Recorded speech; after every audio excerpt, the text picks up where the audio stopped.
십자가 앞으로 한 걸음 더 나아가고자 주님 앞에 나왔습니다. 저희가 마땅히 있어야 할 자리를 얼마나 쉽게 떠나며 벗어나는지, 그러나 아버지 하나님, 그 은혜의 자리가 우리가 있어야 할 자리임을 기억하며 주님 앞에 나와싸우니 우리의 몸뿐 아니라 우리의 마음이, 우리의 영혼이, 우리의 삶이 주님 앞에 마땅히 주님의 은혜로 붙들림 받아 있어야 할 그곳에 주님이 기뻐하시는 모습으로 있을 수 있도록 이 시간 저희를 하나님의 사랑과 은혜의 말씀으로 새롭게 하여 주시고 회복케 하여 주시고 자유케 하여 주시옵소서. 주님 앞에 마땅히 있어야 할 우리의 모습에서 벗어나 있게 만드는, 우리를 묶고 있는 그 모든 것으로부터 우리를 벗어나게 하시고 하나님의 온전하신 은혜와 진리가 우리를 새롭게 묶어주셔서 주님의 십자가의 그늘 아래에서 하나님이 우리의 것 삼아 허락하신 그 소중한 은혜들을 확인하고 붙들므로 오늘도 저희가 세상이 감당할 수 없는 하나님의 사람들로 다시 한번 우리 자신을 발견하며 우리의 삶을 세우게 하여 주시옵소서. 주님의 은혜를 사모합니다. 우리 주 예수 그리스도의 이름으로 기도합니다. 아멘. 우리 하나님의 말씀 히브리서 4장 14절부터 16절까지를 함께 봉독하겠습니다.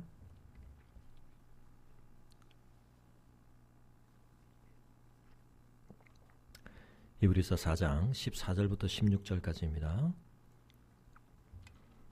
네, 한 목소리로 읽겠습니다. 그러므로 우리에게 큰 대제사장이 계시니 승천하시니 곧 하나님의 아들 예수시라. 우리가 믿는 도리를 굳게 잡을지어다. 우리에게 있는 대제사장은 우리의 연약함을 동정하지 못하실 리가 아니요 모든 일에 우리와 똑같이 시험을 받으신 이로되 죄는 없으시니라.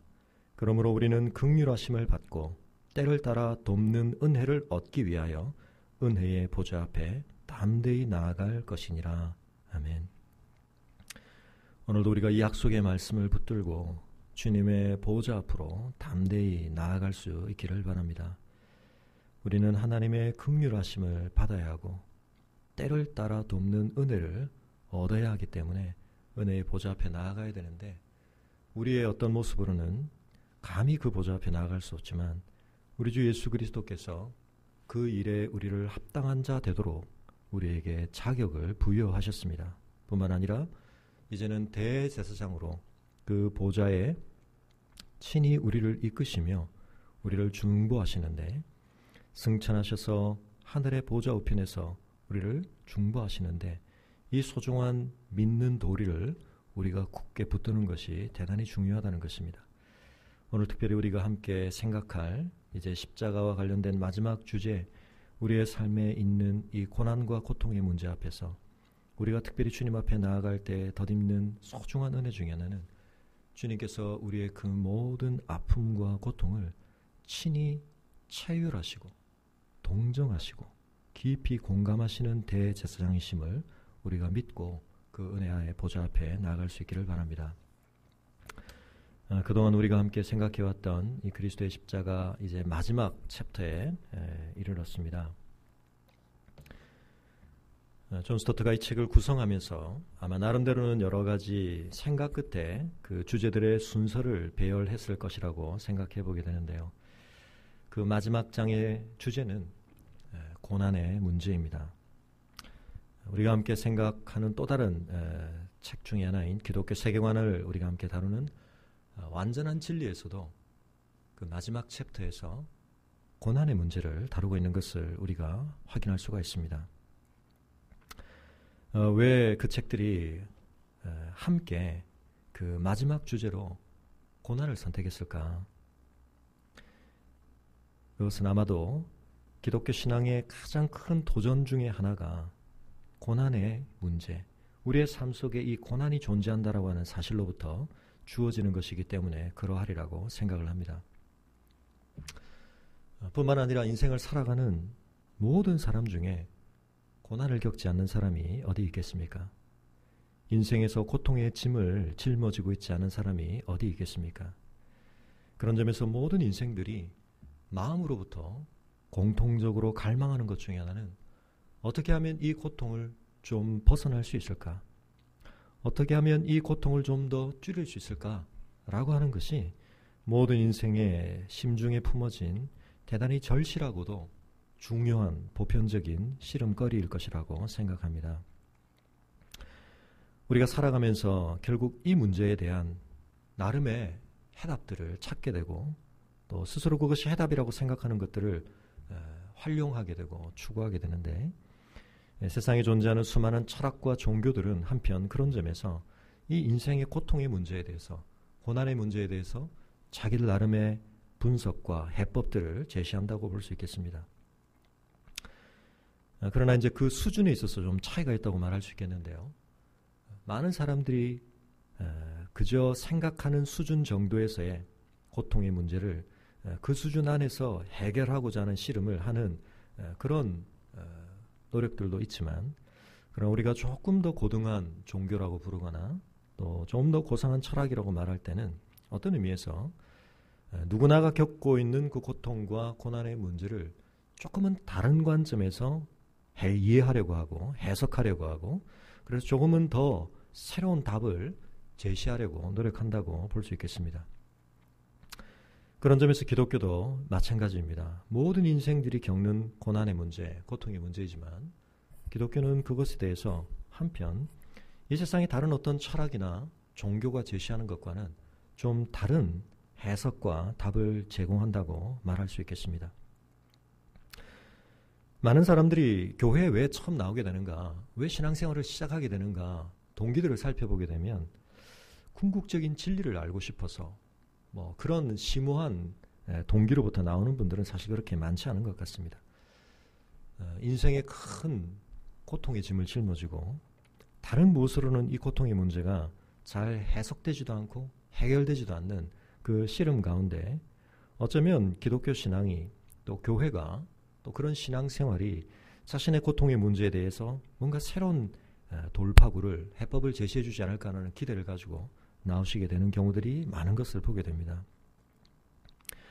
그러나 우리가 진정한 기독교 신앙을 가져간다고 할 때 우리에게 일어나야 할 참된 복음이 가져다주는 변화, 능력은 우리가 이미 어떤 의미에서 설정해 놓고 있는, 기대하고 있는 내 이 고통의 문제가 좀 해결돼야 한다고 생각하는 그 마음속에 나도 모르게 내가 정해놓고 있는 어떤 그 기준, 이 고통의 문제가 해결된다는 건 이런 걸 의미하지 라고 나 스스로 너무나 당연하게 생각하고 있는 어떤 그 기준과 방법들에 대해서 한편은 성경이 새롭게 제시하는 이해와 해석과 또 관점들을 갖게 되는 것이야말로 대단히 중요한 변화가 아닌가 생각을 하게 됩니다.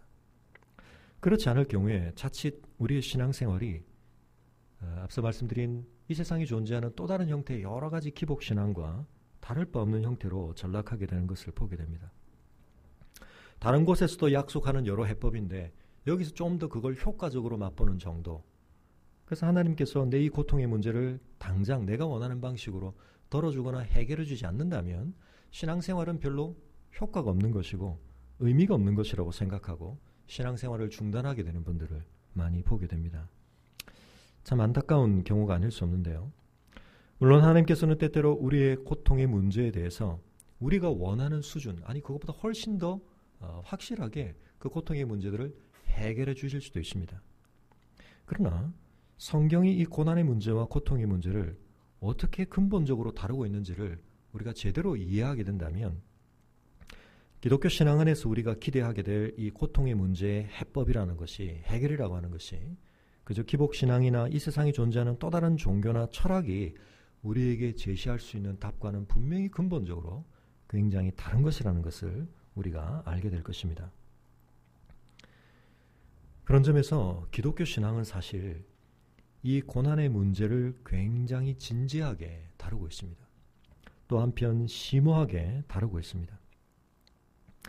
그리고 사실은 조금만 기독교 신앙이 무엇을 의미하는지를 제대로 알고 이 고난의 문제를 들여다보면 이 고난의 문제는 기독교 신앙 안에서 굉장히 중요한 문제라는 것을 우리가 생각하게 됩니다. 왜냐하면 이 세상에 존재하는 고통에 대한 여러 해법 중에 굉장히 쉬운 방법 중에 하나는 뭐냐면 이원론을 도입하는 것입니다. 세상에는 어떤 궁극적인 두 실제가 있는데 하나는 지극히 선한 신이고 또 하나는 악한 신이라고 설정하는 것입니다. 그런데 이 둘의 세력이 거의 대등하여서 갈등 관계에 있는데 우리의 삶에 고통이 찾아오는 것은 이 악신, 악한 세력의 결과이고 그리고 선한 신은 그 악과 더불어서 팽팽한 긴장 속에서 대립을 하고 있는 이러한 상황으로 구도를 그리게 되면 이 세상의 악과 고통의 문제를 우리는 쉽게 정리하고 해결할 수가 있습니다.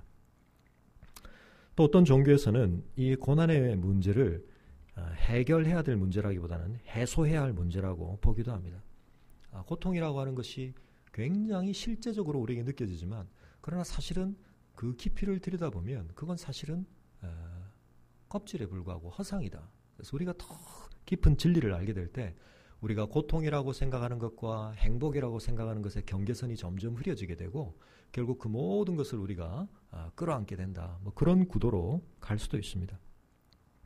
그래서 지극한 이론론과 지극한 이원론이 있는데 그러나 기독교는 분명히 이원론은 아닌 이론론에 속합니다.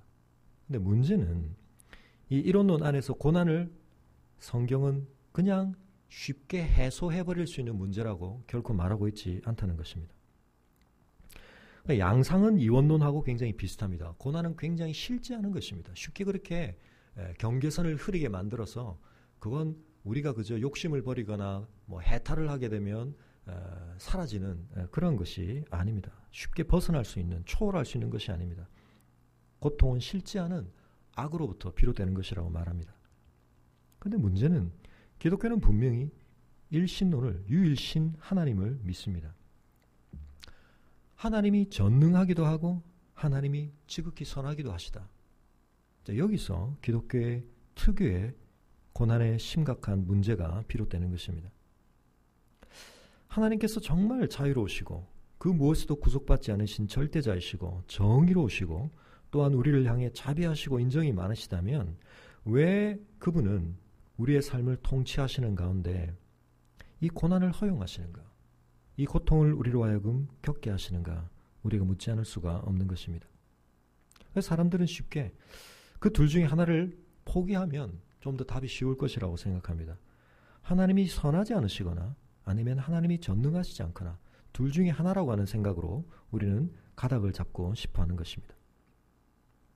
전능하긴 한데 그 전능함으로 우리의 삶의 모든 고통과 악을 해결해 주고 싶을 만큼 우리를 지극히 사랑하지는 않는 선하지 않은 하나님이시거나 우리를 향해 너무나 간절히 선을 바라시지만 능력이 좀 부족하셔가지고 그 악을 완전히 제압하실 수 없어서 우리의 삶의 고통의 뿌리들을 근본적으로 제거하지 못하시는 전능성이 부족한 신으로 생각을 하게 되는 것입니다.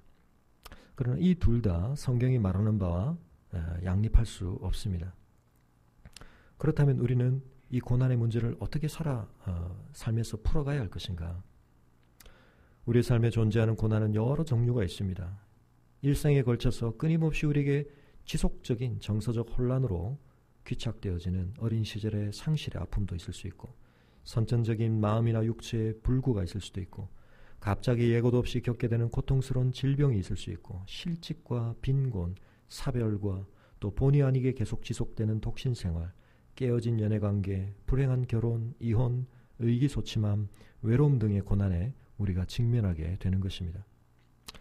이럴 때 볼테르가 말하였던 것처럼 낙관주의적인 철학, 여기서 말하는 건 주로 이 세상에 존재하는 모든 것은 우리는 다 측량할 수 없지만 신의 계산 속에서 결국은 가장 옳고 최선의 상태가 지금 발생하고 있는 것이다 라고 하는 이 낙관주의 철학에 대해서 볼테르가 굉장히 공격을 했는데 우리의 마음, 우리의 영혼도 이러한 주장에 대해서 굉장한 반감을 품게 되는 것입니다.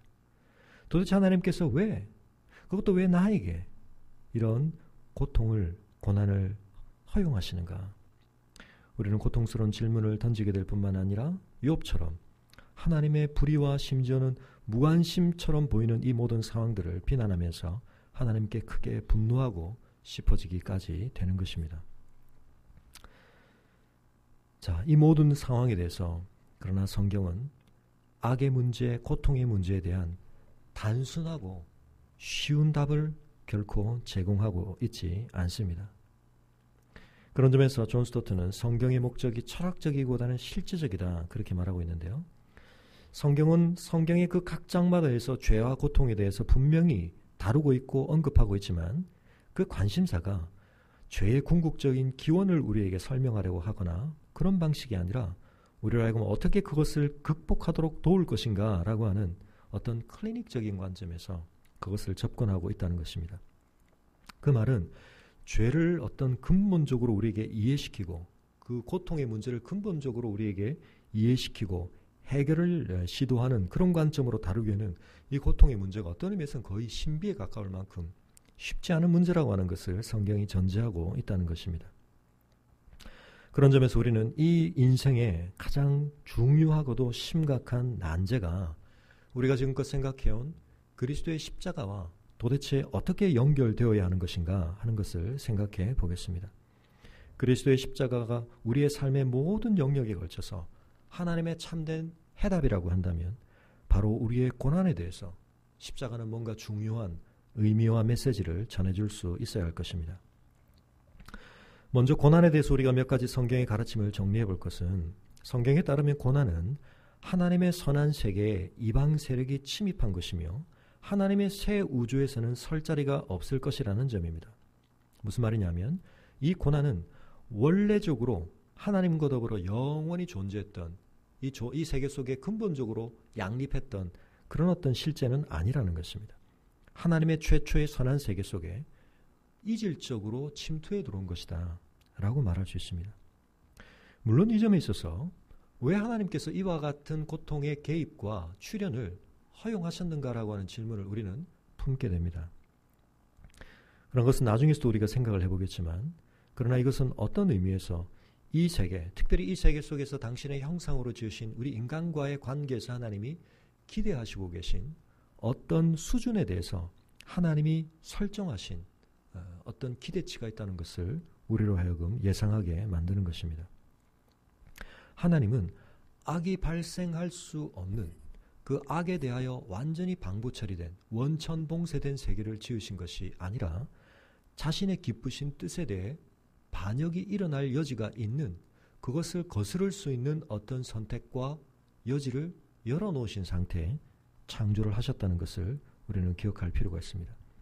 그러나 발생한 이 악이 하나님께로부터 비롯되었다거나 하나님이 거기에 대한 궁극적인 책임이 있다라고 생각해서는 안 된다고 성경은 이야기하고 있다는 것입니다.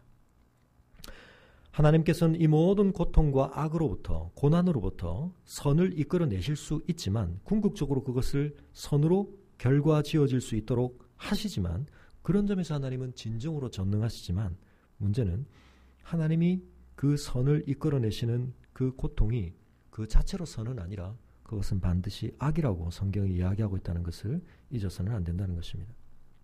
또한 성경은 때때로 이 고통이 죄와 연결된다는 것을 우리에게 지적합니다. 물론 그 죄가 때로는 다른 사람의 죄로 말미암아 생기는 고통일 수도 있습니다. 그러나 또 때로는 그 죄는 우리 자신이 지은 죄, 우리가 우리에게 허용된 자유를 무모하게 잘못 사용한 결과로 초래하게 되는 죄의 결과일 수도 있습니다. 또는 그 죄에 대한 형벌로서 나타나는 고통일 수도 있습니다. 그러나 여기서 우리가 또 한 번 정리할 것은 우리가 겪는 모든 고통이 이생 혹은 전생에서 지은 우리의 조상이 누군가가 지은 잘못으로 말미암아 비롯되어진 형벌이라고 생각하는 주장에 대해서 그런 교리에 대해서는 성경이 인정하지 않는다는 것입니다. 그렇게 모든 고난을 해석하는 것에 대해서는 동의하지 않는다는 것입니다. 이건 예수님께서도 말씀하셨던 바요. 구약의 욥기에서도 대단히 중요하게 다뤄주고 있는 주제입니다. 세 번째로 고통과 고난은 우리의 감수성 때문에 비롯된다. 그렇게 말할 수도 있습니다. C.S. 루이스가 이 고통의 문제를 분석하면서 때로는 사실은 우리가 고통을 느낀다는 것이 우리에게는 굉장히 불편하고 힘든 것이지만 어떤 의미에서는 하나님의 창조 안에서 이것은 굉장히 중요한 기제, 역할을 하는 기제다. 그래서 우리가 고통을 감지하지 못한다면 우리가 한센시 병에 걸린 사람들처럼 사실은 우리 자신을 제대로 보호할 수 없고 더 심각한 상처와 아픔으로부터 우리를 보호하는 것이 잘 되지 않을 수도 있는 것입니다. 그런 점에서 중추신경계가 가지고 있는 이 고통에 대한 감지 시스템은 개인과 사회가 이 세계 속에서 생존해가는 데서 대단히 중요한 경고 신호를 보내주는 것이다 라고 하는 것을 생각해 볼 필요도 있습니다. 또한 여기서 한 가지 더 덧붙일 것은 고통을 우리가 상대적으로 비교한다는 것이 참 어렵다. 그래서 누구의 고통이 누구의 고통보다 뭐 몇 퍼센트 더 크다라든지 분량상 얼마 더 크다라고 말하기가 참 어렵다는 것입니다. 왜냐하면 그 각자가 고통을 겪는 그 자기의 삶의 상황들이 다 다를 뿐만 아니라 각자가 가지고 있는 감수성이 굉장히 다를 수밖에 없습니다. 그런 점에서 우리는 쉽게 너무나 고통을 비교하는 것에 대해서 좀 우리가 그것을 주의할 필요가 있습니다. 고난은 또한 우리에게 하나님이 허락하신 환경에 기인하는 것이다 라고 말할 수도 있는데요. C.S. 루이스는 이런 말을 합니다. 심지어 전능자라 할지라도 비교적 독립적이고 또 냉혹한 자연이 없이 자유로운 영혼들로만 이루어진 사회를 창조할 수는 없었을 것이다. 인간 사회를 위해 우리에게 필요한 것은 바로 우리가 갖고 있는 것, 즉 중립적인 어떤 것, 안정되고 우리가 그 안에서 서로에게 그리고 하나님께 자유롭게 행동할 수 있는 활동 장소로서의 그 나름대로의 어떤 그 고정성을 그리고 약간의 자율성을 가진 그 자연을 가지는 것이다 라고 말하고 있습니다. 만일 우리가 하나님께서 어떤 악도 일어나지 않도록 막으시는 세계 속에 살고 있다면 거기에 진정한 자유와 책임 있는 행동이라는 것은 자리 잡을 수가 없다는 것이죠. 이런 점들을 우리가 고난에 대해서 조금 정리를 해보되 그러나 그럼에도 불구하고 역사 속에서 고난이라고 하는 것은 무의미하다. 고난에서는 어떤 목적도 찾을 수 없다라는 주장들을 고대로부터 현대에 이르기까지 많은 사람들이 해왔습니다. 스토아 학파나 에피쿠로스 학파 같은 사람들은 각자 나름대로 그래서 이 고통의 문제를 어떻게 우리가 극복해야 할 것인가, 꿋꿋한 감수성을 강하게 키워가야 할 것인지 아니면 최대한의 쾌락을 추구하는 쪽으로 가야 할 것인지, 현대 세계의 세속적인 실존주의자들은 삶과 고난과 죽음을 포함한 모든 것이 무의미하고 부조리하다 그렇게 말하고 있습니다. 이렇게 될 때 고난이라고 하는 것은 가능한 한 할 수 있는 한 피하는 것이 좋고 없는 것이 좋은 그런 것이 되어버리는 것이죠. 그렇지만 예수님은 고난이라고 하는 것을 하나님의 영광을 위한 것이다. 그리고 하나님의 아들이 그 고난을 통해서 영광을 얻을 수 있는 것일 뿐만 아니라 하나님이 하시는 일을 나타내는 도구가 또는 계기가 된다고 말씀하기도 하십니다. 그리고 가장 중요하게는 바로 이 십자가가 깊은 고통의 문제를 우리에게 제기하고 있다는 것입니다. 십자가는 우리가 고통 중에 있을 때 다음의 6가지 정도의 답을 제시한다고 존 스토트는 이야기합니다. 첫 번째는 우리로 하여금 참을성 있는 인내를 기르게 한다. 인내를 고무시킨다는 것입니다.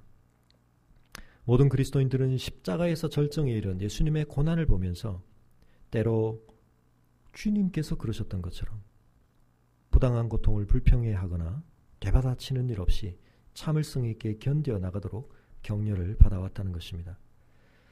물론 예수님께서 이 세상에 존재하는 모든 종류의 고통을 겪으신 것은 아니죠.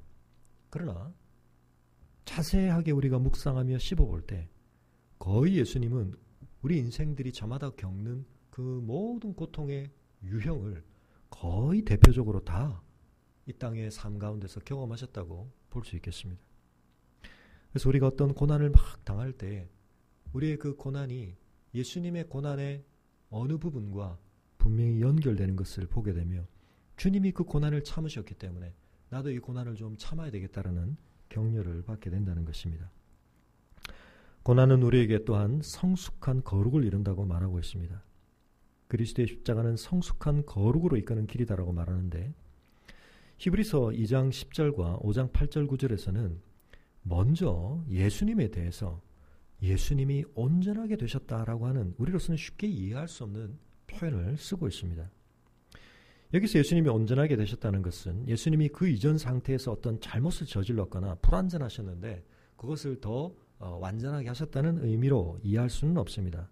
그러나 적어도 예수님께서 고난받으심 속에서 하나님에 대한 순종을 계속 하심으로 말미암아 더 깊고 온전하신 성숙으로 가셨다라고 분명히 말한다면, 이걸 우리가 인정한다면, 예수님이 그러셨다면 우리 자신에 대해서도 우리가 그것을 인정해야 되지 않겠느냐라는 것입니다. 그래서 고난이 우리를 성숙한 거룩으로 이끌어갑니다. 특별히 성경은 거기에 대한 세 가지 비유를 우리에게 제공하고 있는데요. 첫 번째는 자기 자녀를 훈계하는 아버지의 묘사를 통해서, 그래서 자기 자녀를 사실은 훈계하지 않는 아버지는 진정한 아버지, 사랑의 아버지가 아니다. 그 자식은 사생아에 불과할 수 있다. 두 번째, 은과 금을 단련하는 금속 세공사와 같이 고난의 풀무 속에서 단련되는 과정을 통해서야 그 금속의 순도가 더 올라가고 강도가 더 견고해진다는 것을 우리에게 말하고 있습니다. 포도나무 가지를 쳐내는 정원사의 비유를 통해서 이 과정이 고통스럽기도 하지만, 그러나 그럴수록 그 열매가 더 건강하고 풍성하게 맺힌다는 것을 말함으로써 그 과정만을 본다면 굉장히 잔인해 보일 만큼 고통스러운 과정을 겪게 되지만, 그것이 궁극적으로 풍성하고 아름다운 열매를 준다는 이야기를 우리에게 성경은 들려주고 있습니다. 그래서 과정은 모두 다 부정적이지만 긍정적인 결과를 낳는 것이죠. 그래서 하나님의 우리를 향하신 사랑은 거룩한 사랑인데, 하나님은 거룩하게 행동하실 뿐만 아니라 그 사랑을 받는 우리가 자신의 사랑이 거룩한 사랑이 되도록 하실 뿐만 아니라 그 사랑을 받는 우리가 거룩함을 촉진해 갈 수 있도록 중요한 관심을 기울이고 계신다는 것입니다. 고난은 인내를 증진시키고 믿음을 단련시키고 겸손함을 길러주고 통찰력을 심화시켜주기도 하고 다른 사람의 삶에 동참할 수 있는 유익을 주기도 합니다. 그래서 고난의 가치라고 하는 것은 그것이 주는 고통 그 자체에 있는 것은 아니고, 고난이 만들어내는, 고난을 통해서 빚어지는 결과적인 어떤 것에 있다, 그렇게 말할 수 있겠습니다. 그래서 슬픔 안에서 때로 우리는 정말 중요한 것을 발견하게 되는데, 우리는 진정한 우리 자신을 찾아내는 과정을 겪게 되기도 합니다. 그래서 폴 트루니에는 고난이 창조성을 자극한다, 그렇게 말하고 있습니다. 그래서 악으로서의 고난 그 자체가 성장의 원인이 되는 것은 아니지만 분명히 성장의 기회가 되는 것을 지적하고 있는 것입니다. 사랑이 없는 상실은 결과적으로 재앙이 되는 반면에 상실이 열매를 맺도록 하는 결정적 요인은 사랑이라는 것입니다. 그래서 사람을 성숙하게 하는 것은 고난 그 자체라기보다는 그들이 고난에 반응하는 방법 속에서 오히려 그 성숙을 이루어가게 된다는 것입니다. 우리가 정말 얼마나 거룩함을 열망하고 있는가라고 하는 것을 시험해 볼 수 있는 중요한 기준 중 하나는, 내가 어떤 고난을 거치더라도 그것을 통해서 하나님이 우리를 거룩하게 하시기만 한다면 내가 그것을 기꺼이 감당하겠다라는 결단이 우리에게 있는가, 이걸 우리가 살펴보면 우리가 정말 거룩을 진정으로 사모하는지를 알 수 있다는 것입니다.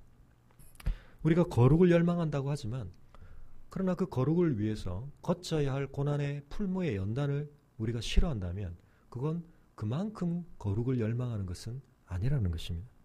구약의 하박국서 같은 선지서에서 선지자들이 때때로 하나님의 징계의 연단을 무릅쓰겠다라고, 그 과정을 거치겠다라고 받아들이는 것, 그 고백 속에서 그들은 그 과정 자체가 즐거운 것은 아니지만 그것을 통해서 그들에게 반드시 주어지게 될 하나님과의 새로운 관계의 회복과 하나님의 새롭게 그들을 빚으시는 거룩의 열매들을 그들이 진정으로 열망했던 것을 보게 되는 것입니다.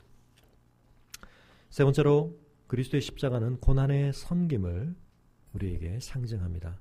이사야서에서 하나님의 고난받는 종에 대한 노래가 나오는데, 하나님의 뜻을 성취하는 하나님의 종이 이 땅 위에서 그 일을 성취해가는 과정에서는 반드시 고난을 수반한 섬김을 이룰 수밖에 없다고 말하고 있습니다.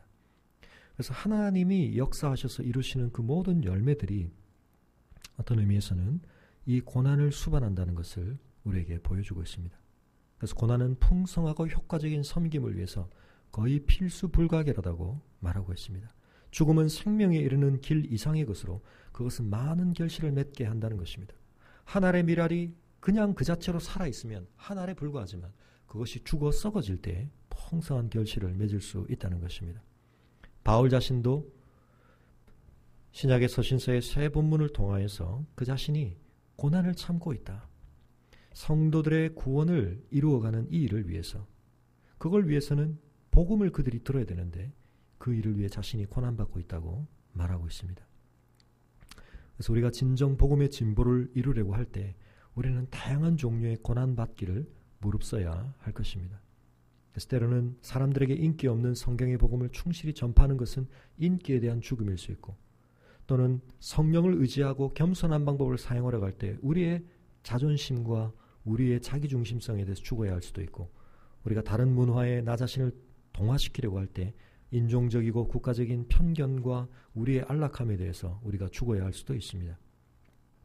우리가 누군가를 섬기려고 할 때 그것은 반드시 고난을 요청합니다. 우리가 죄성을 따라 자기 주장을 하고 자기 중심성을 펼치고 이기심을 주장하려고 하면 우리는 고난을 받지 않아도 됩니다. 그러나 우리가 하나님이 기뻐하시는 삶의 길, 예수님이 걸으셨던 십자가의 길을 제대로 간다고 하면 거기에는 그 섬김을 이루는 과정에서 반드시 고난이 요청된다는 것을 우리가 겪게 된다는 것입니다. 그러나 그리스도의 십자가는 또한 궁극적인 영광의 소망을 고난과 연결시키고 있습니다. 오히려 이 고난이라고 하는 것을 우리는 굉장히 기쁘게 받을 수 있는데, 왜냐하면 이것이 하나님께서 그 백성들에게 주시는 그분의 선물과 소명의 일부요, 그들에게 허락하시는 영광과 동일시될 수 있다는 것입니다. 물론 고난을 당하고 있는 그 모습 자체가 영광스러운 것은 아닙니다. 세상 사람들에게 그렇게 보이진 않을 것입니다. 그러나 하나님은 그것을 영광스러운 소명을 다하는 것으로 받아주신다는 것입니다. 고난의 필수 불가결함은 세상의 적대심에 기인할 뿐만 아니라 또한 필요한 준비로서 보아야 한다고 말하고 있습니다. 우리는 하나님의 나라에 들어가려면 많은 환난을 겪어야 한다. 그래서 이 모든 고난을 우리가 견디게 만드는 것은 우리가 진정한 영광에 대한 소망을 가지고 있다는 것을 보여주는 것입니다. 하나님께서 우리를 부르신 중요한 목적은 우리를 당신의 영광 앞에 흠도 없는 자로 기쁘게 세우려고 하시는 것인데, 그러므로 우리가 그 장차 우리에게 나타날 영광과 비교할 때 현재의 고난이 촉히 비교할 수 없는 것으로 나타난다는 것입니다. 우리의 잠시 받는 환난에 경한 것, 바울이 지금 이 고난을 이렇게 묘사하고 있는데, 우리가 잘 알지만 바울이 결코 짧은 고난을 받지 않았습니다. 가벼운 고난을 받지 않았습니다. 그러나 지금 그가 자신이 경험한 환난을 잠시 받는 경한 것이라고 말하고 있는 것은 무엇과 비교하기 때문이냐면, 그가 바라보고 있는 하나님께로부터 얻게 될 영광, 그것이 영원하고 지극히 크고 중한 것이기 때문에 그것과 비교할 때 내가 지금 겪는 사실은 극심한 무게의 고난이었고 끊임없이 반복적으로 덮쳐오는 지속적인 환난이었지만 그가 그것을 잠시 받는 환난에 경한 것이다, 이렇게 말할 수 있었던 것입니다. 고난을 견딜 만한 것으로 만들어주는 미래의 기대는 헤아릴 수 없는 가장 값진 유일한 보상, 우리가 그리스도와 같아지는 것, 그리스도의 형상이 우리 안에 새겨지는 것이라고 말하고 있습니다. 그래서 하나님의 사랑이 현재 그들의 우리에게 만족하시기를 요청하는 것은 하나님이 하나님 되심을 그만두도록 요청하는 것이다. C.S. 루이스가 그렇게 말하는데요. 하나님의 사랑은 현재 그들의 우리를 용납하십니다. 그러나 우리가 잊지 말아야 할 것은 하나님은 그 상태 그대로 우리가 계속 머물기를 원하지는 않으십니다. 있는 그대로 우리를 바르셔서, 그러나 아들의 형상으로 우리를 빚어가기를 하나님은 반드시 원하십니다. 그리고 우리의 존재가 하나님의 영광스러운 형상, 그리스도의 영광스러운 모습과 같이 화해질 수 있다는 것이야말로 가장 영광스러운 소망이 될 것입니다. 우리가 그 영광의 소망을 붙들고 있기에 고난을 견디며 그 영광의 소망을 향해 가는 과정에서 우리는 고난을 겪을 수밖에 없다는 것입니다. 다섯 번째로 그리스도의 십자가는 합리적인 신앙의 기초라고 말합니다. 무슨 말입니까? 세상 사람들은 고난을 가능하면 피하는 것이 잘 사는 인생이라고 말하는데 왜 고난을 자꾸 무릅쓰고 자초하고 고난으로 뛰어드느냐? 그건 인생을 제대로 제정신을 가지고 사는 것이 아니다 라고 말하는 것에 대해서 그렇지 않다는 것입니다. 우리는 우리의 믿음을 극렬하게 시험하는 육체적이거나 정서적인 모든 고난과 재앙이 우리를 압도하는 상황 가운데서도 어떻게 하나님을 계속해서 신뢰할 수 있는가? 고난에도 불구하고 우리는 어떻게 하나님을 믿을 수 있는가? 거기에 대한 어떤 정당한 기초를 가질 수 있는가? 구약의 욥기를 살펴보고 있는데 이 욥기에 보면 온갖 종류의 고난에 대한 인생들의 생각과 관점들이 총망라되어 있습니다. 욥기에 등장하는 크게 네 인물들이 고통과 관련해서 자기 자신에 대해서, 자아에 대해서 갖는 태도들을 설명하고 있는데, 욥 자신은 자기 연민과 자기 주장이 혼합된 태도를 보입니다. 때때로는 자기가 난 나를 저주하기도 하고, 이 고통을 받는 것에 대해서 때때로는 하나님 앞에 자기의 의를 주장할 만큼 자기 주장을 하기도 합니다. 욥의 친구들이 권하는 태도는 자책이라고 말할 수 있겠습니다. 네가 뭔가 죄를 지었으니까, 네가 그런 형벌을 받을 만한 뭔가가 있으니까 그렇겠지 라는 관점입니다. 엘리후의 태도는 자기 단련이라고 부를 수 있을 것입니다. 그러나 하나님께서 마지막 욥에게 나타나셔서 욥을 두둔하시면서, 그러나 그 욥을 이끌어서 욥을 올려놓으시는 그 자리에서 욥이 결과적으로 보이는 반응, 그 속에서 나타나는 태도, 그것은 자기 포기다 이렇게 말할 수 있겠습니다. 욥은 자기 주장을 하는 태도에서 결국은 자기 포기를 하는 태도로 나아가게 되는 것입니다. 무엇이 이런 변화를 낳게 되었는가?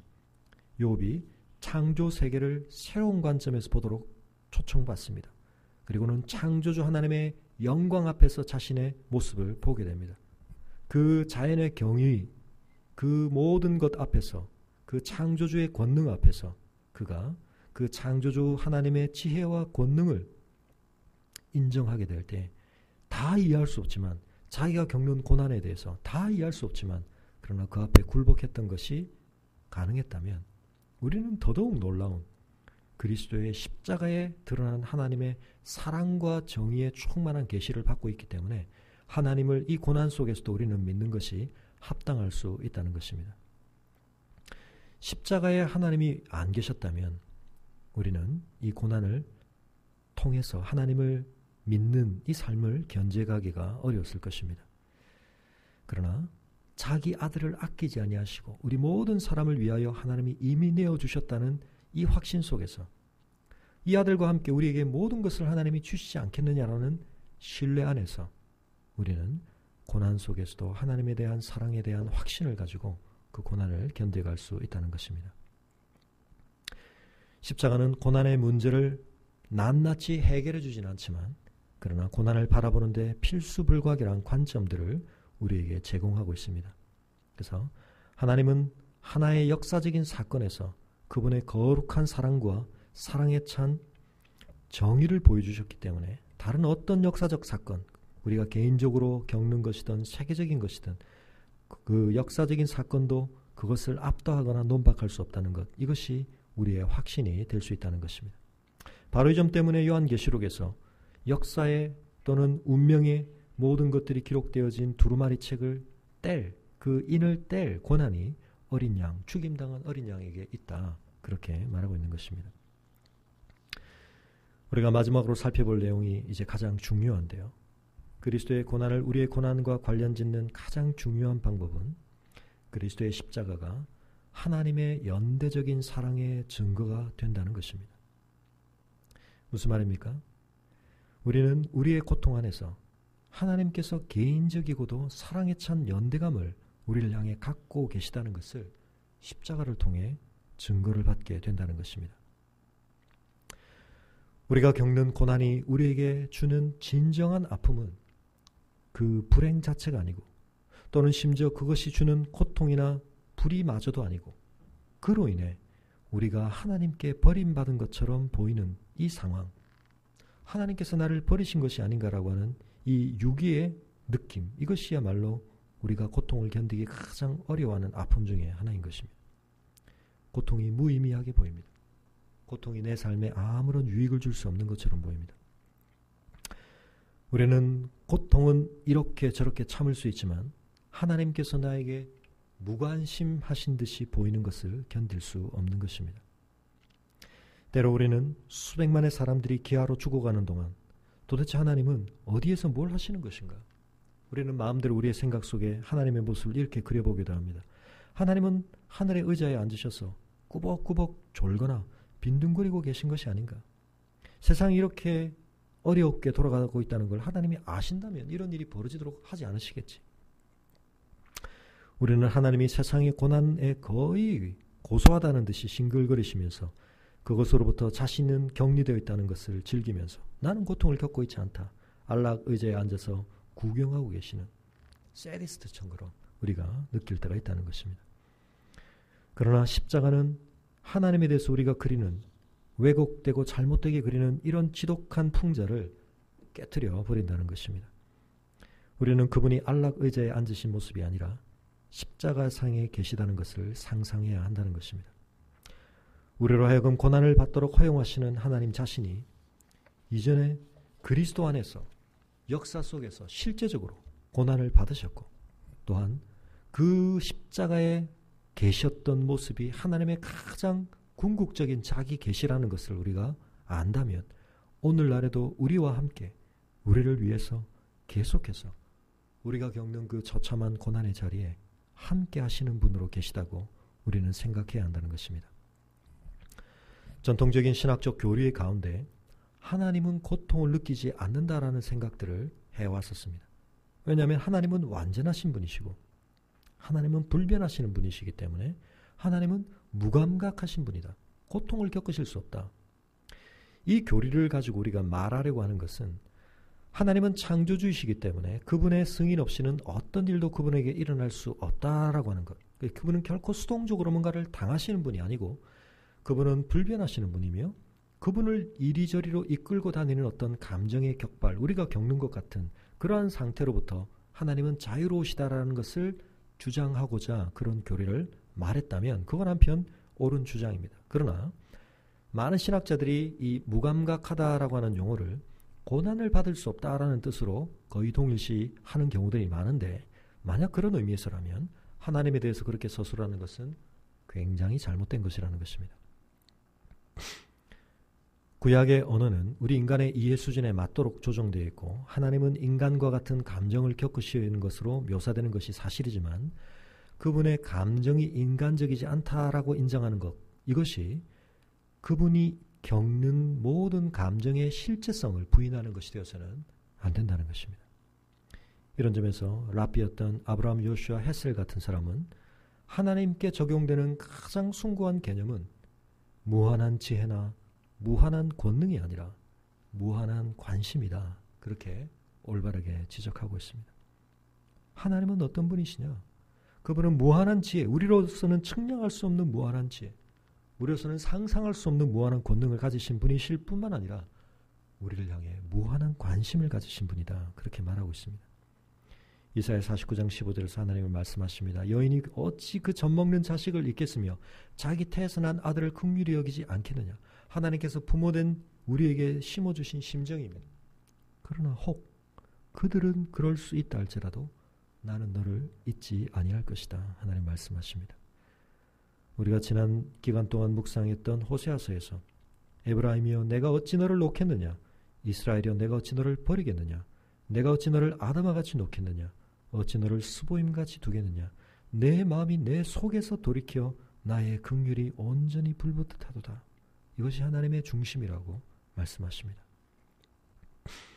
하나님의 완전하고도 최종적인 자기 계시가 다른 어디서가 아니라 바로 십자가에 계셨던 예수 그리스도 안에서 우리에게 주어졌다고 우리가 인정한다면 예수님의 감정과 고난은 그야말로 하나님 자신의 감정과 고난을 진정으로 반영한다고 우리가 인정해야 될 터인데 복음서 저자들은 예수님께서 인간의 모든 감정을 사랑과 동정으로부터 분노와 화, 슬픔과 기쁨에 이르기까지 모두 가지고 계셨던 분으로 묘사하고 있습니다.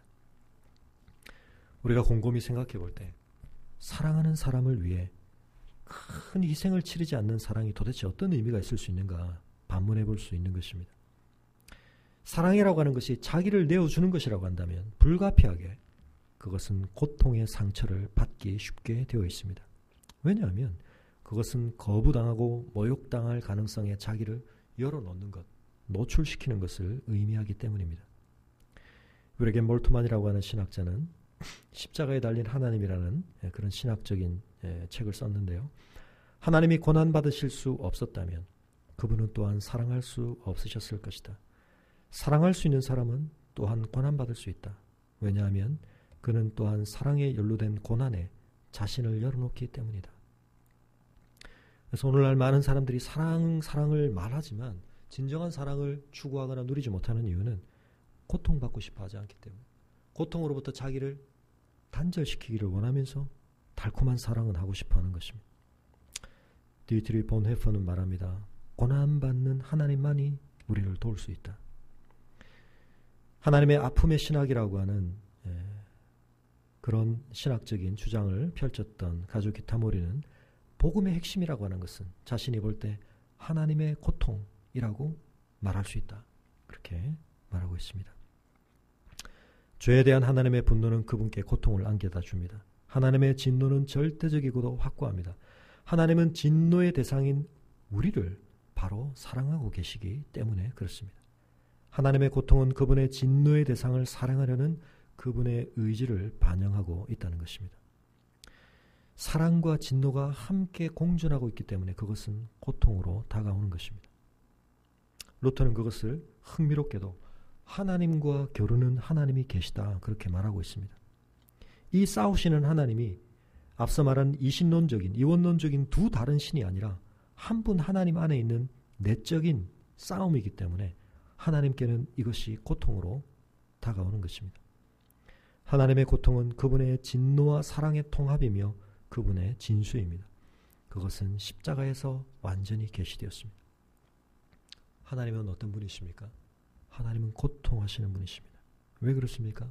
하나님이 사랑이시기 때문에 그렇습니다.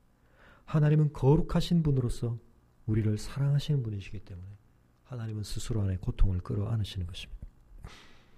부모들이 부모의 기대에 못 미치는, 부모의 뜻을 자꾸만 거스르는 자녀를 사랑하려고 할 때 그 사랑은 고통을 유발하게 되는 것입니다. 하나님의 고통은 우리를 향한 그분의 진노를 차단하여 막아버리는 그분, 자신이 그분의 진노에 의해 벌을 받는 바로 그분의 사랑에서 기인하고 있기 때문입니다. 하나님은 그리스도 안에서 고난을 받으셨을 뿐만 아니라 또한 그리스도 안에서 그분의 백성들과 함께 연대하여 여전히 고난을 받으신다고 성경은 여러 곳에서 말하고 있습니다. 이스라엘이 애굽에서 비참한 노예 생활을 하던 초기에 하나님은 단지 그들의 곤경을 보고 그들의 고통 소리를 들으시는 것만이 아니라 그들의 모든 환난에 동참하셨다고 말씀하십니다. 예수님은 다소의 사울에게 네가 왜 나 믿는 무리를 핍박하느냐라고 말하지 않으시고 네가 왜 나를 핍박하느냐고 말씀하셨습니다. 그분과 그분의 몸된 교회의 하나됨을 주님이 밝히신 것입니다. 예수님은 우리가 줄인 자와 목마른 자, 나그네와 헐벗은 자, 병든 자와 갇힌 자를 돌아봄으로써 그분 자신을 돌보는 것이라고 말씀하고 계십니다. 그분이 모든 궁핍하고 고난받는 사람들과 자신을 동일시한다는 것입니다. 만일 십자가가 없었다면 우리는 이 고통 많은 세상 속에서 하나님을 온전히 믿을 수 없었을 것입니다. 우리가 믿는 하나님은 니체가 십자가상의 하나님이라고 조롱했던 바로 그분입니다. 고통으로 가득 찬 이 현실 세상에서 어떻게 그 고통으로부터 철저히 면제되어 있는 신을 우리가 경배할 수 있겠습니까?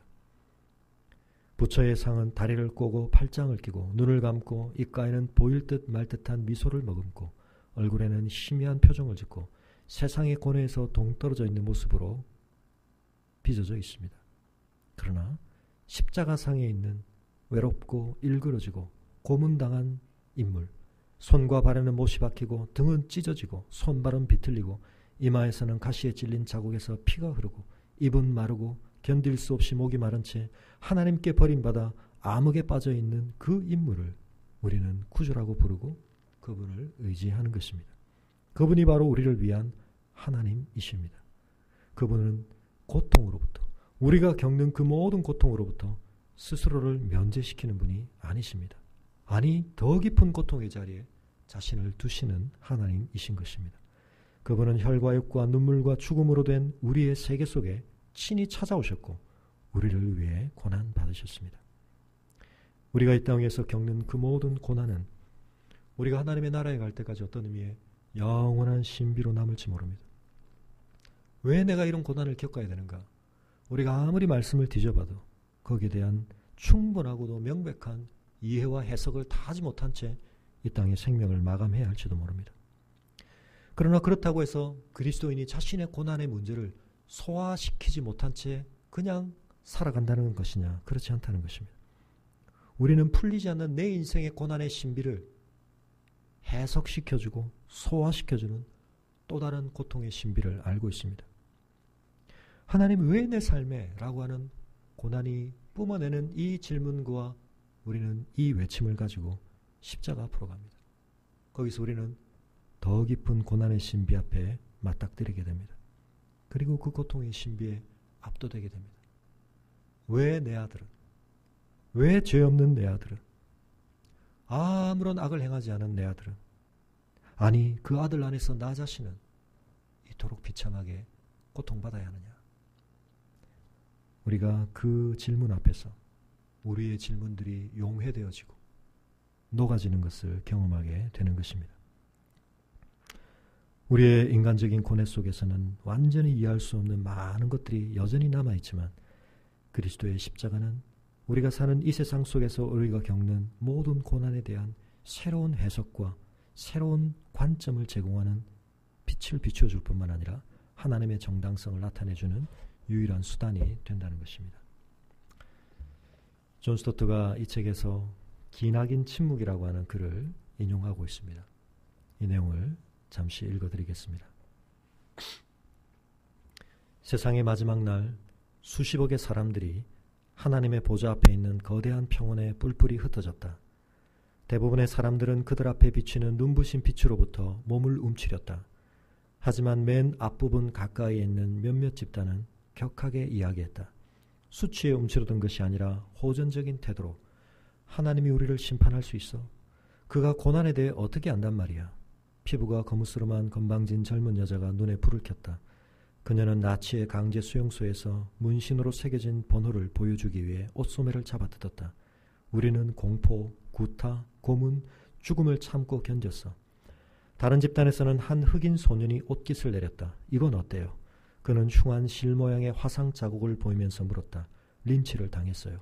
아무 죄도 없이 다만 흑인이라는 이유로 말이에요. 다른 무리에서는 우울한 눈빛에 임신한 여학생이 있었다. 왜 내가 고통을 받아야 해요? 그건 내 잘못이 아니에요. 그녀는 투덜거리며 중얼거렸다. 평원 건너편 저 멀리에는 그런 잡집단들이 수없이 많았다. 각각은 하나님께 그분이 이 세상에 허용하신 악과 고난에 대해 불평했다. 하나님이 달콤함과 빛만 있는 곳, 눈물이나 두려움이 없고 배고픔이나 증오가 없는 하늘에서 사시는 것은 얼마나 행운인가. 도대체 하나님은 이 세상에서 인간들이 견뎌내야만 하는 모든 것에 대해 알고 있기나 할까? 하나님은 상당히 보호된 삶을 살고 계시니 말이야 하고 그들은 말했다. 그래서 이 집단들은 각각 그들의 지도자들을 파견했는데 그들은 가장 많이 고난을 받았다는 이유로 뽑힌 사람들이었다. 그들은 유대인 1명, 흑인 1명, 히로시마에서 온 사람, 지독하게 불구가 된 관절염 환자, 탈리도마이드로 인한 기형아 등이었다. 평온 한가운데서 그들은 서로의 의견을 들었다. 마침내 그들의 제안을 제시할 준비가 되었다. 그것은 다소 재치 있는 것이었다.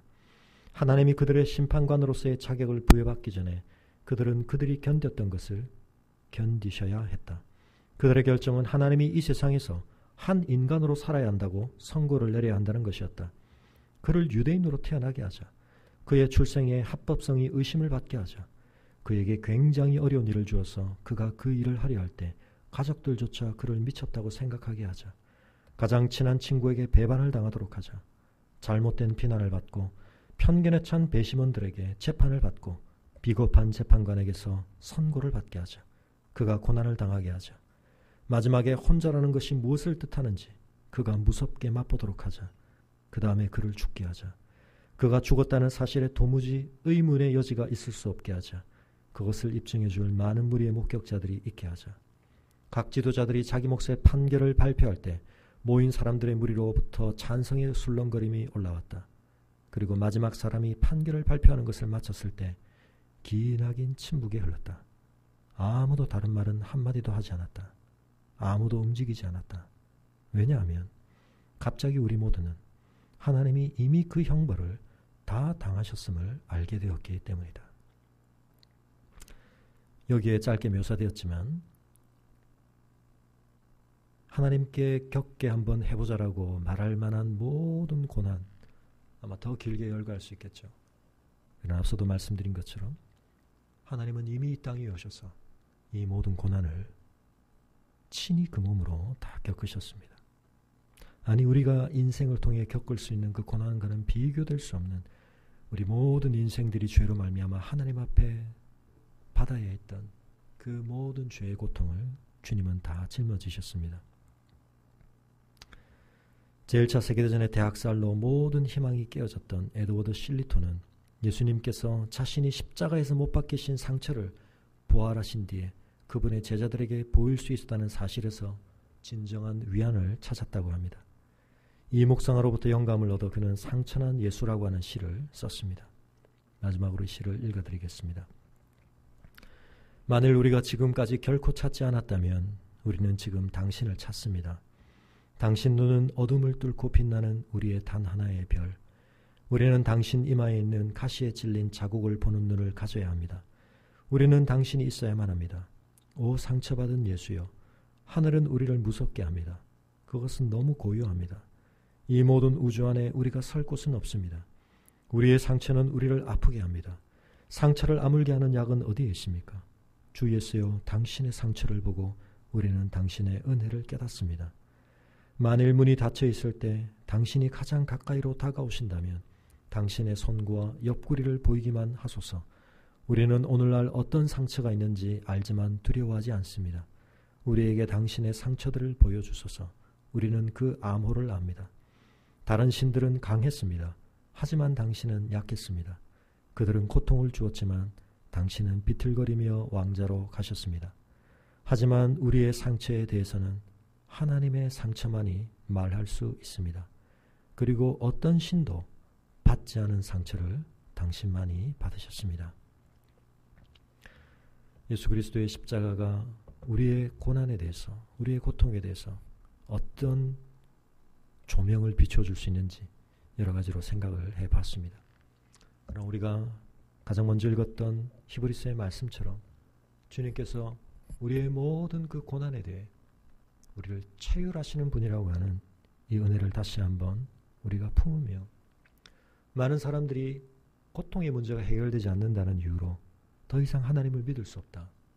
내 인생에서 고통을 제거해 주시지 않는 하나님에게 하나님의 능력을 믿을 수 없다. 하나님의 선하심을 믿을 수 없다고 말하지만 이것은 너무 단순하게 하나님을 이해하는 것입니다. 우리는 하나님을 십자가를 통해 이해해야 합니다. 그리고 십자가를 통해 알게 된 하나님으로 우리의 고통의 문제를 바라봐야 합니다. 우리 인생은 죽는 날까지 다양한 종류의 고통과 씨름하며 가야 할 것입니다. 그러나 우리는 우리를 위해 이미 그 모든 고난을 겪으시고 그 고통 속에서 우리는 도무지 연결시킬 수 없는 하나님의 선을 이끌어내실 뿐만 아니라, 그러나 그 고통의 마지막 자리를 우리의 것 되게 하지 않으신 주님의 대속의 은혜를 묵상할수록 우리의 고난의 자리를, 우리의 고난의 짐들을 더 잘 짊어지고 감당하게 될 것이라고 생각합니다. 오늘도 우리가 그 누구도 이해해 줄 수 없고 그 누구도 대신 짊어질 수 없는, 그 누구도 공감해 줄 수 없는 그런 점에서 철저히 우리를 고립시키는 우리의 고난을 짊어지고 주님 앞으로 철저히 홀로 버림받으신 주님의 십자가 앞으로 나아갈 때 그 고난은 우리 인생을 그 십자가 앞에 더 견고하게 묶는 하나님의 초청이 될 수 있을 것입니다. 그 십자가야말로 이 세상의 어떤 철학과 종교가, 어떤 인간의 달콤함이 줄 수 없는 우리 인생을 진정으로 견디게 만들며 이기게 만드는, 그 어떤 고난도 극복하게 만드는 하나님의 은혜를 우리 안에 공급하는 생수의 근원이 될 것입니다. 우리 시간 함께 잠시 기도하겠습니다. 우리가 그리스도의 십자가를 묵상하며 그동안 많은 것들을 생각해왔지만 우리가 죽는 날까지 우리의 삶에서 결코 떠나지 않을 다양한 종류의 고통과 또 아픔의 씨름들 속에서 우리가 더욱더욱 우리를 위해 고통받으신 주님의 십자가를 붙들며 그 십자가로 가까이 나아가 그 십자가를 통해 우리의 삶을 새롭게 발견하며 하나님을 더 깊이 깨달으며 하나님의 은혜를 더 성숙하게 붙들고 연단되어지며 주님의 고난의 자리에 그 영광의 소망을 품고 섬기는 자로 오히려 성숙해가는 우리가 되게 하여 주시옵소서. 이 시간 함께 기도하겠습니다.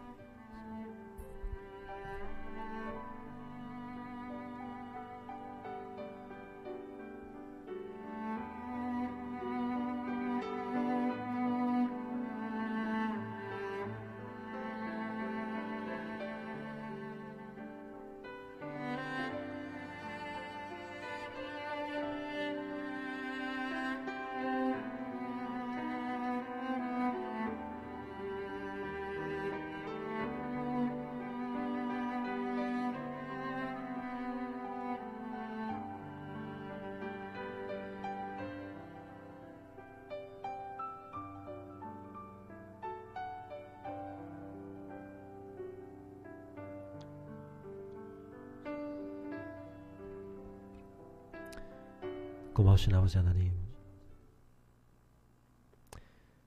저희의 삶 속에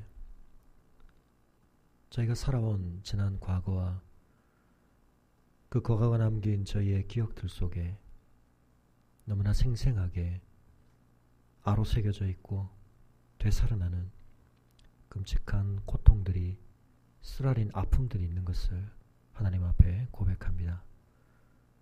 소화해 보려고 하고 극복해 보려고 하고 벗어나 보려고 하고 때로는 잊거나 덮어보려고 하지만 어김없이 되살아나며 우리의 삶을 뒤덮는 이 고통들을 아버지 하나님, 주님의 십자가 앞에 내려놓습니다. 이 고통과 고난이 우리의 삶을 향하신 하나님의 선하심을 의심케 하고 하나님의 전능하심을 회의케 만드는 것이 아니라 하나님의 십자가를 더 새롭게 바라보며 그 십자가를 붙들며 그 십자가로 우리에게 대답하시며 십자가로 우리의 삶에 그 고난의 자리에 함께 하시는 주님을 만나게 되는 은혜의 기회가 되게 하여 주시옵소서.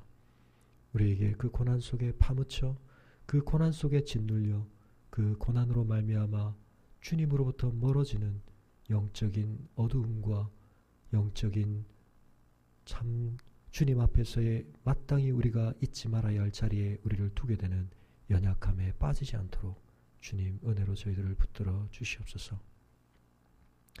아무도 공감해 줄 수 없는 우리 자신만의 그 고난의 칠흑 같은 어둠 속에서 비로소 주님이 홀로 겪으신 그 고난의 깊이를 깨닫게 하여 주시고 주님의 십자가가 우리를 위한 사랑의 얼마나 깊은 아픔을 겪으신 것인지 깨닫게 하여 주시고 우리의 고통과 우리의 아픔 속에서 주님의 고통과 아픔을 느낄 뿐만 아니라 그 십자가의 주님의 고통과 아픔 속에서 우리의 고통과 아픔이 녹아지게 하시고 그것으로부터 우리가 자유케 되는 역사를 경험하게 하여 주시옵소서.